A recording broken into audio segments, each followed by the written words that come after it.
by Fort Lauderdale, we're headed north up the coast of Florida to visit St. Augustine.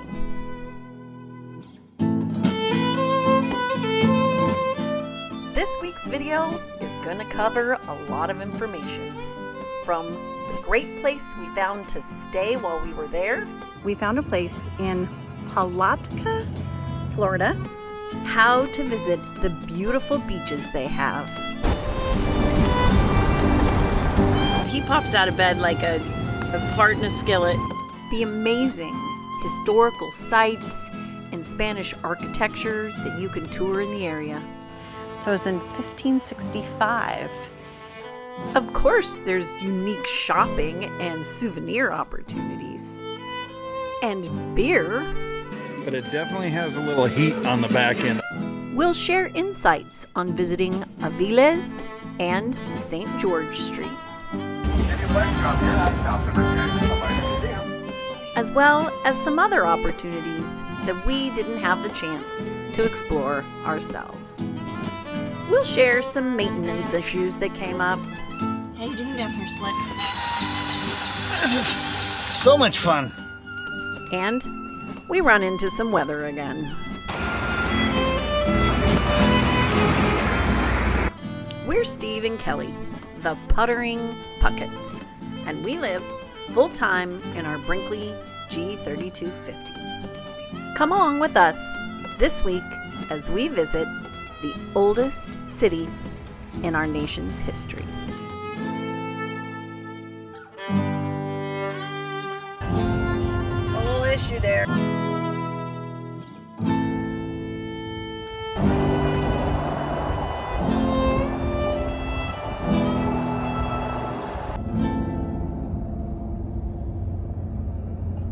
Well, we've had a bit of an issue in the back here. We couldn't figure out what was going on with the refrigerator. We couldn't get the temperature on it to go above 40, or go below 47. Yeah. It was stuck on 47. Now we know the problem. You want to shine your light in there? We had a little bit of a freeze up problem in there. So we've had to flip the breaker and let it sit and defrost for a bit. Florida isn't all palm trees and beaches. There's other things to it. Since we traveled on Sunday this week, we thought a trip to the beach was in order before we started our work week. The boys had to go, so we found a dog-friendly beach about 35 minutes from Palatka and 10 minutes south of St. Augustine Beach at Crescent Beach.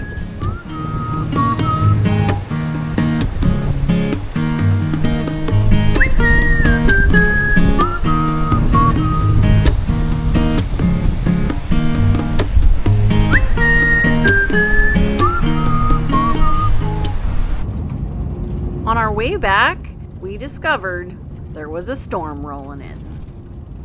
Just a little sprinkle in Florida, over by St. Augustine. It's lighting the sky up turning purple. It's coming right in the direction of this slide.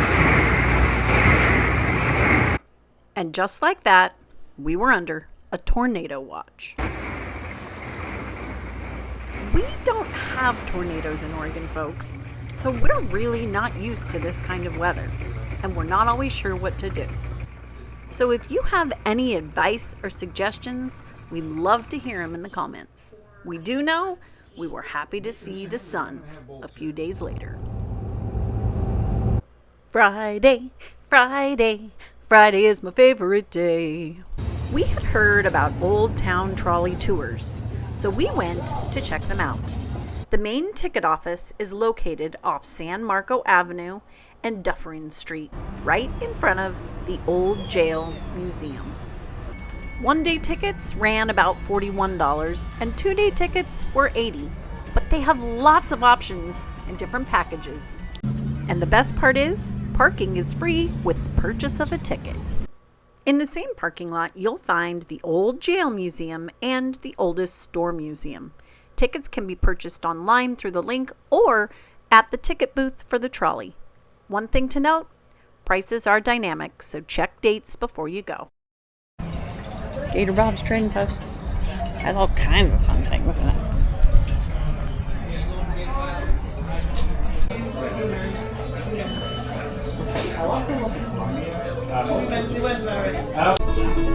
I thought they were shoes. One of my favorite things in St. Augustine didn't cost us a thing. It was Magnolia Avenue. This beautiful street has massive live oaks dripping with Spanish moss, and the feeling is just downright southern.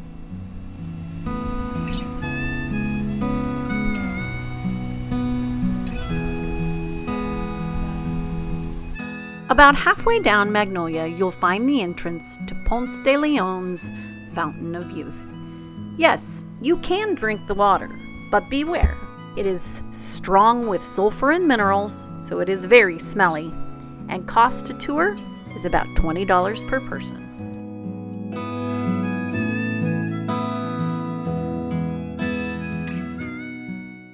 Our Lady of La Leche at Mission Nombre de Dios.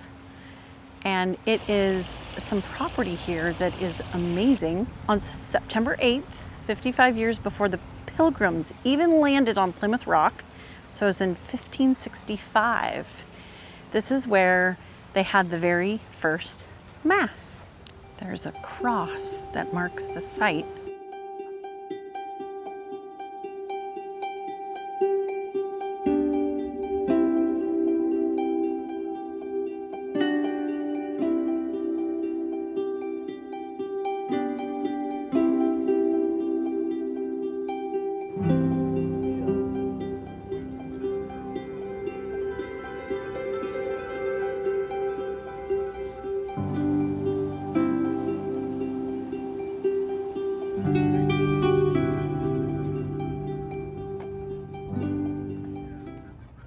We are headed into Bog Brewing, which is a well-known brewery. Apparently it's really popular with locals. Looks like it has some great craft beer here. We did find some free parking just down the block from it. And so we're gonna go try out some beer and see what we think. You ready for some beer, baby? This is the Czech Amber Lager. So give it a go.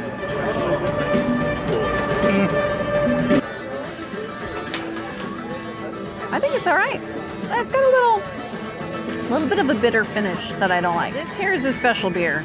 It is called the Smoked Datel Ale. Datel is spicy. It's a type of pepper local to the area. So this is for Steve, not for me. This is a super smooth beer, but it definitely has a little heat on the back end. I don't know. It's good. It's different.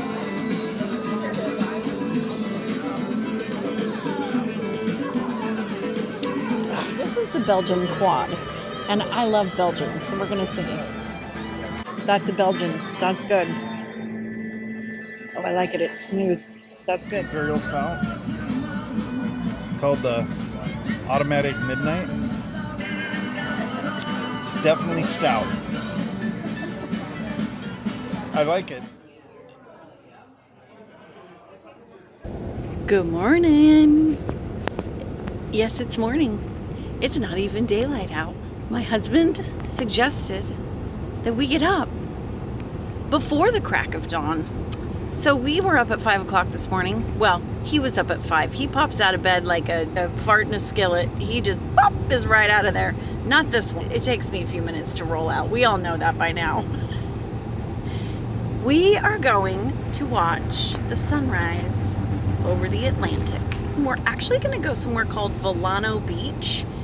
The Villano Beach area has a number of spots that you can access the beach. There's public parking, and then it's either on the same side as the beach and you walk down, or it's on the opposite side of the road, and they either have a little boardwalk that takes you over or even a little bridge that takes you over the road to get to the shore. So we're gonna find one of those spots today and set ourselves up to watch the sunrise.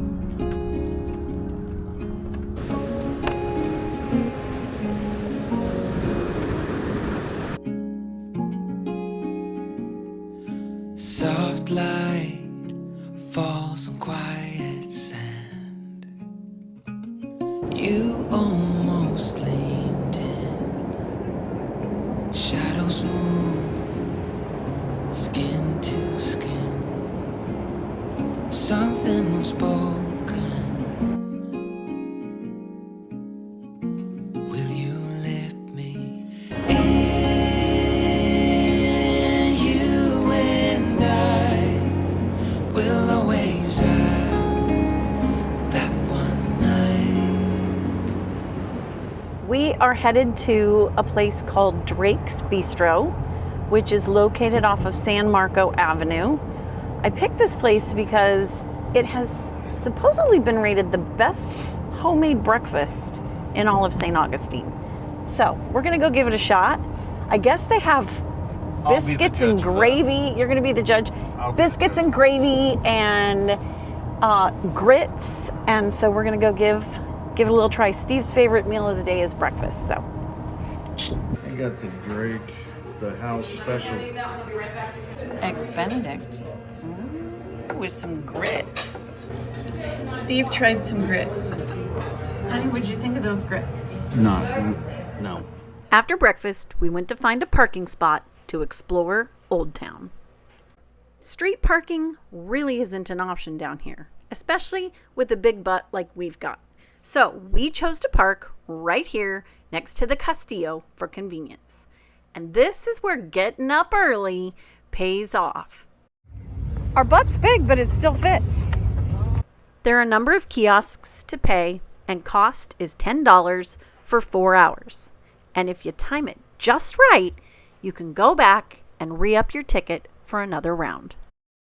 A 17th century Spanish fort, Castillo de San Marcos, is a national monument that you should definitely check out.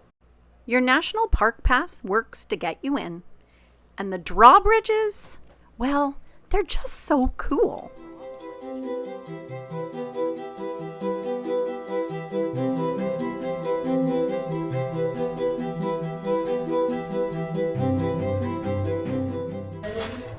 This part tested our flexibility. When was the last time you had to get low?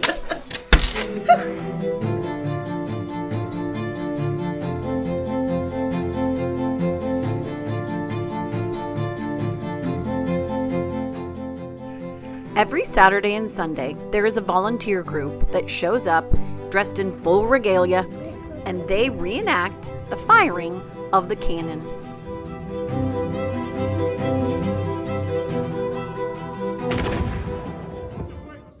Located directly west from the Castillo are the Old City Gates, which lead down St. George Street. Southwest of the parking lot is the River and Fort Restaurant and Rooftop Lounge, as well as access to Charlotte Street. Established in 1565 when the Spaniards first arrived, these streets have anchored the city for over 460 years. Along with old historic buildings and the beautiful cobblestone streets, you will also find inns and bed and breakfasts and different restaurants and places that you can pop in for a bite to eat or even to grab a sweet treat. And yes, of course, there's always the traditional tourist shopping.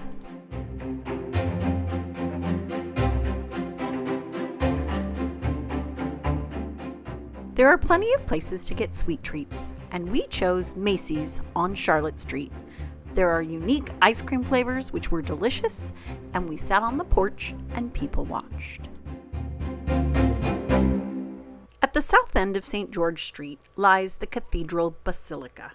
We had heard how beautiful it was inside and had hoped to tour it.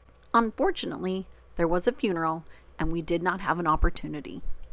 Across the street lies the Plaza de Constitucion, and if you walk kitty corner, you will end up on Aviles Street. And what used to be the Royal Hospital Street is now a quaint, cute, narrow strip of cobblestone that hosts a couple restaurants, some art stores, and a few museums. You can't visit St. Augustine and not notice Flagler College. This Spanish Renaissance style building used to be a hotel as well as many other things, but is now a liberal arts institution in the heart of it all.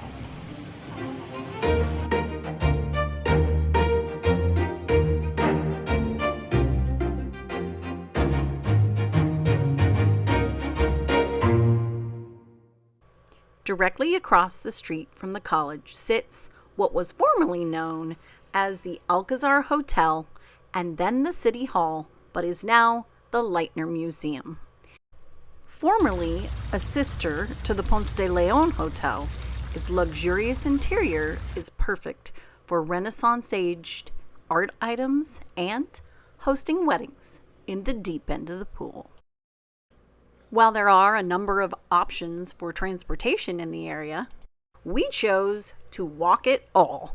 So by the end of the day, we were feeling a little parched. So we meandered back through looking for a place we could quench our thirst. And that's how we found St. Augustine's City Gate Spirits. This place was so much fun. Now the one thing I will say with this bottle, okay, it does have a dairy product in it. So if you are lactose intolerant, if you are vegan, if you are allergic to milk, don't drink it. Crazy. Waffles. They have built-in shot glasses. You cannot drink all day if you do not start in the morning. If you've been following us for a while, you've probably figured out that we don't love staying in the hub of the really big cities. We prefer to go out a little ways and stay somewhere a little more quiet. And so for our trip to St. Augustine, we found a place in Palatka, Florida. It is called North Flow RV Resort and Marina. I believe there are only like 25, maybe 30 sites in this spot. It is a super quiet little park. One of the things I really like about it is that it has this great dog park. I'm an advocate for big dog parks because it's so hard when your dogs don't get out to run and they don't get to do that. So this dog park has benches for you to sit at. It provides poop bags and a trash, and it has some shaded spots. The other thing about this park is it has four spots, maybe 5 spots that actually back up and have a view of the river off of them. There is a road in between, but the road is not very busy at all. If you come here, book the spot that views the river. It's really, really pretty. Personally, I think we got the best spot in the park, which is actually spot number 13. Lucky number 13. I love it because of all the room. Look at all the room behind me. All back here. That is all part of our space. It is a concrete and paver brick, and they do provide a really nice picnic table. They also have a swimming pool with really nice lounge chairs that you can lay in and sit around, and it has 2 bathrooms as well as a dog washing room, and it has a laundry facility, and it's brand new and it's really nice. They take really good care of it. Most of the spots are really nice in here. They're not jammed right together like you're in a parking lot. You actually have grass space between your lot and the next person, which I appreciate. The other thing that is really nice about this is the spots that do back up to other spots. There's a good amount of distance between each trailer so you don't feel like you're bumped right up against each other. If you're sensitive to noise, there is a road that is about a block off of here, and you can hear it. There is noise that comes from it. So when Steve's working during the day, he has to shut the back doors. It is a very nice RV park, and I would recommend staying here. How about you, Tater? Would you recommend it? Is that a yes? So today's project requires lots of towels to wipe off old grease, a garbage can to throw all the towels in because you will have a pile of them. I got a grease gun here, and then I take a couple of flashlights down so I can see, because I can't really see that well down there. And I'm old and my eyesight stinks. If you look here, you can see there's one here, and then there's one in each of the red equalizers, and then 2 on the shackles in between. So there's a total of 11 per side on the triple axle.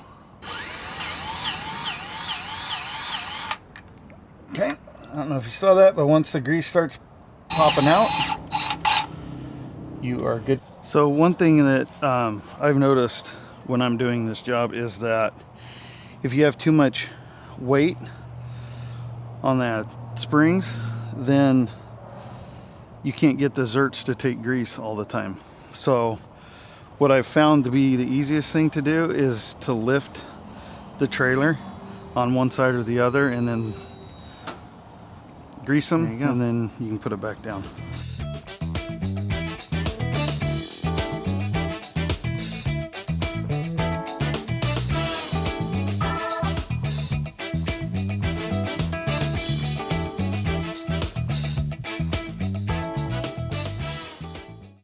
If you haven't done so already, I think it's time you hit that subscribe button.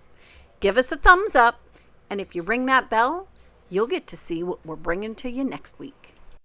Quick note, if there's one thing I would do if I went back, it'd be the St. Augustine Lighthouse.